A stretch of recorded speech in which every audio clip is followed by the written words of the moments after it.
Hey, konnichiwa, minasan, it's Gray from Wakizashi's Teahouse over in Japan. How are you doing? You good? Are you Genki? I hope so. Okay, I've got a review of The Amazing Spider-Man issue 3. It's the new Joe Kelly run. The art is by Pepe Larraz and it's fantastic. I'll say that already, it's brilliant. Probably the best thing about this series so far. Colours Mar di Gracia, letters are by Joe Caramagna, and the main cover here on the left, the A cover, is Pepe Larraz. I've chosen to show the open order cover, which is by Ed McGuinness, the Itsy Bitsy variant. Oh yes. So, is this issue any good? Is it worth picking up? Well, do you know what? I've got mixed feelings about this because it started off when I was reading it and I was thinking, I'm not sure about this. Joe Kelly's sense of humour. Sometimes it kind of half works. Other times you're kind of like groaning and shaking your head.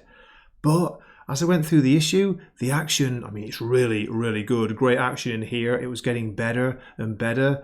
I was starting to get weird feelings about Itsy Bitsy. How dare you! She is a real girl boss to begin with. She seems way overpowered. Again, I don't know the history of the character. I'm just saying this is my first, exposure, ladies, to her.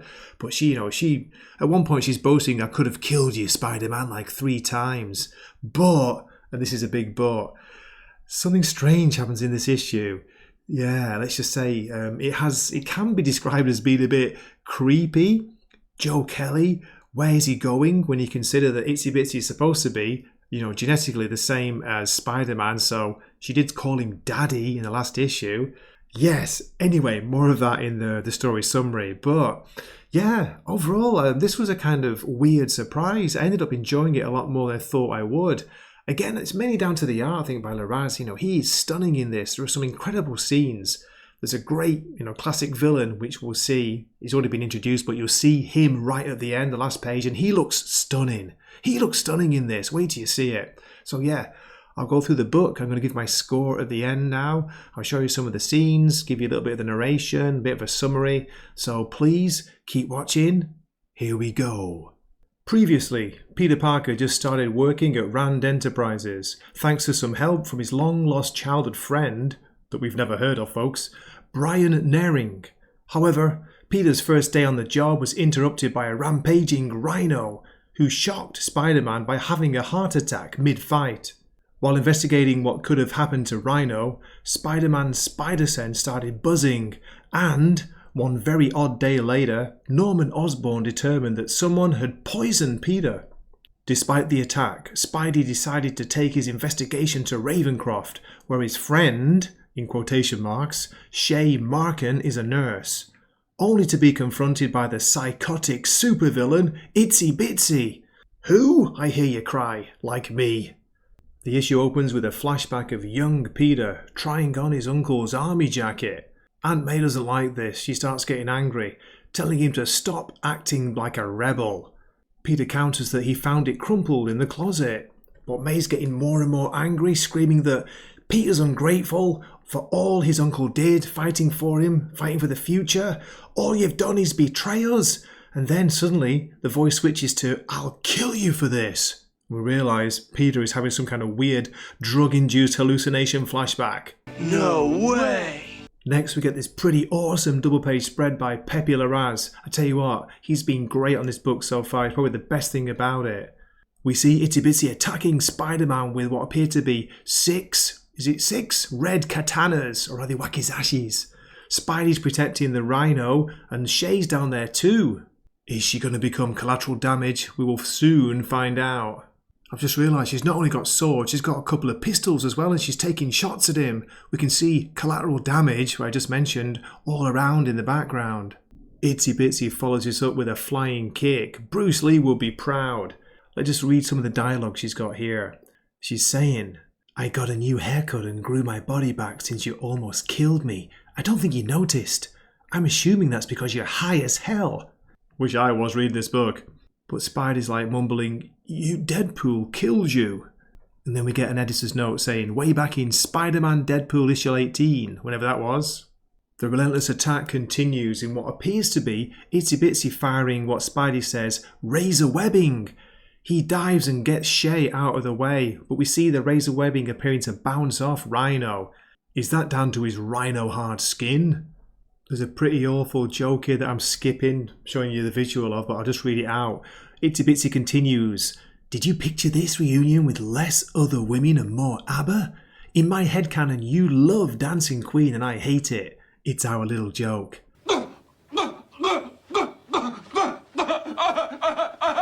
Anyway, on the next page we see poor Peter Parker as Spider-Man flying through a window. Smash!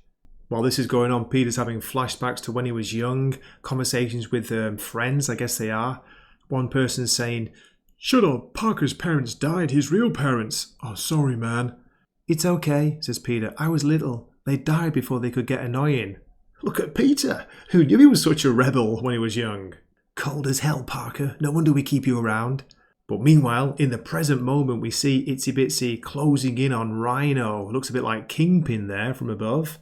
You were serious about the everything-proof skin, whatever, but there's a convenient route to a quick lobotomy through the eye sockets. She's got two of her sword blades ready to puncture Rhino's eyes. Here we see Peter as Spider-Man screaming, "What do you want with Rhino?" But again we get the kind of weird comedy, off-kilter dialogue from Joe Kelly, for Itsy Bitsy replying, "Time out, can we start over? Or book a coffee after work? I'm getting blabby, nervous, damn it." Peter replies, "What did you do to me?" Instead, she gets angry and smacks him another one.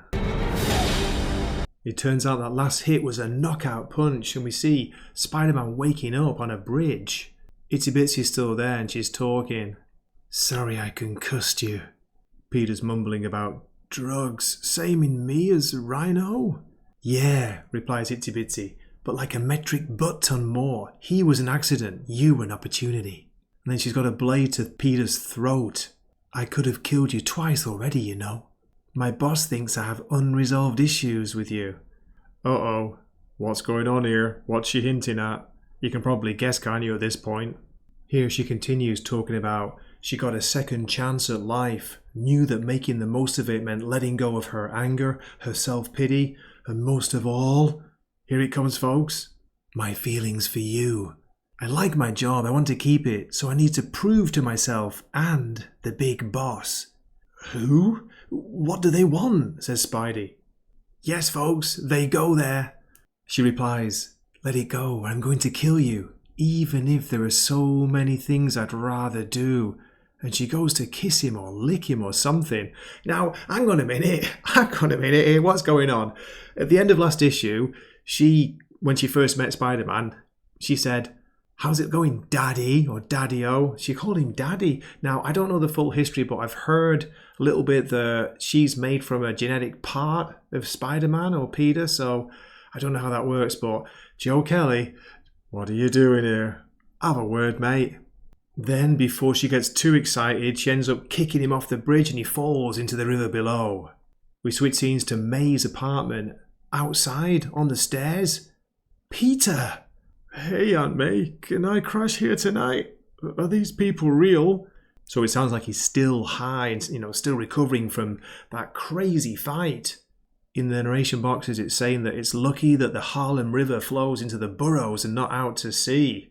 Also lucky that some people still hang their laundry on lines outside. So why do I feel like gum stuck to the bottom of a shoe stuck to subway tracks? That's 2 stucks in a row there, Joe. Peter crashes out in his Aunt May's apartment, goes to sleep, and then I guess he's either dreaming or we get another flashback. Peter, young Peter, angry, shouting at Aunt May and Uncle Ben. He's basically saying, "You care more about a stupid army jacket than you do about me. You couldn't have your own kids, so you make my life suck." Who is this Peter? What have you done with the real Peter Parker? Okay, the scene then shifts to Norman Osborn's office or laboratory, and he's picking out pieces from poor Peter Parker's back. This is Norman's narration. "An addict let a mad scientist, who had backing from hell, inject her with a cocktail of your DNA and Deadpool's." "Ow," says Peter. "And this 6-armed, seemingly immortal assassin calls herself Itsy Bitsy." Your life sounds utterly idiotic when you describe it out loud. Yeah, cheers, Norman. I guess we're skipping the topical anesthetics, eh? Then Norman starts talking about an FDA testing facility in Jersey caught fire yesterday, explosively, and we see Itsy Bitsy has been caught on camera. Is it a coincidence? Asks Norman. Did anyone survive? Says Peter. Of course, that's your first question. Everyone escaped except for the staff of one division. Beverages. Then Peter has a flashback to when he was in Rhino's apartment, scoping things out. There was a trash can full of empty cans of Queen's Cola. Now, has that got anything to do with Freddie Mercury and Brian May? Maybe not. How do you poison a rhino? Thinks Peter. Then he leaves. He's got to go to check it out. It's probably the best lead he's had so far. As he goes, he says to Norman, you know, you're pretty good at all this, being one of the good guys. No comment. Then we get another nice shot, another great example of Pepe Larraz's art, Spidey swinging above the city below. He's trying to put it all together. Poisoning the rhino was an accident. How do you poison him by accident? He's on the way to see his friend Brian. I think he's talking about it with him. Did you get roofied, Peter? Norman found a bioagent in my blood. If it's in the cola too, then we've got the connection. But when Peter makes his way to the bottling plant, he finds out this isn't a bottling facility, it's a drug lab. As you can see, there are armed guards walking around. But what's the plan? What's the plot here? Poison the thirsty? But then a voice from the background. Not a very efficient plan. Why not just drug the water supply, like the government does with fluoride? This is Joe Kelly writing this, not me, ladies and gentlemen. Okay, just saying. Who said that? Side effects may include intense burning sensations as Spider-Man gets blown through the air yet again. Can you guess who it is? Guess who's back? Yes, it is. It's the Hobgoblin in a fantastic looking piece here again by Larraz. Look at the art. Look how cool the Hobgoblin looks. And that's where the issue ends. And that's that. Brilliant. You're still here. Okay, for a score, I'm going to give this, for me, it's a positive 7 out of 10. I did enjoy this. Not saying it's great. There's those weird, creepy issues going on with it, but I do like the fight scenes in here. Very exciting. Norman being good is still a bit weird and hard to take, but, you know, they're running with it. That's the way it goes. And it was good seeing Peter in the flashbacks, even though who knew he was such a rebel, baby. Okay, so 2 more variants. We've got on the left here the Alex Maleev variant. And on the right, I don't know the artist, it looks very manga-esque, Rose Besh, I think that's how you pronounce it. Which one would you choose? As always, thanks a million for watching. Do drop me a comment, let me know what you thought of the issue. Are you reading the series? Did you pick it up or will you pick it up? Are you enjoying it? Do you think, like me, it's actually getting better? It's starting to show signs of being possibly good again? I know, don't kill me. Remember, I am Mr. Positive and I like to look on the bright side. Don't let the light go out. Keep your light burning and all this. And remember, your glass is always half full, never half empty. This is Gray from Wakizashi's Teahouse, signing off for the night. Matane. He swaps his longsword for a Wakizashi, so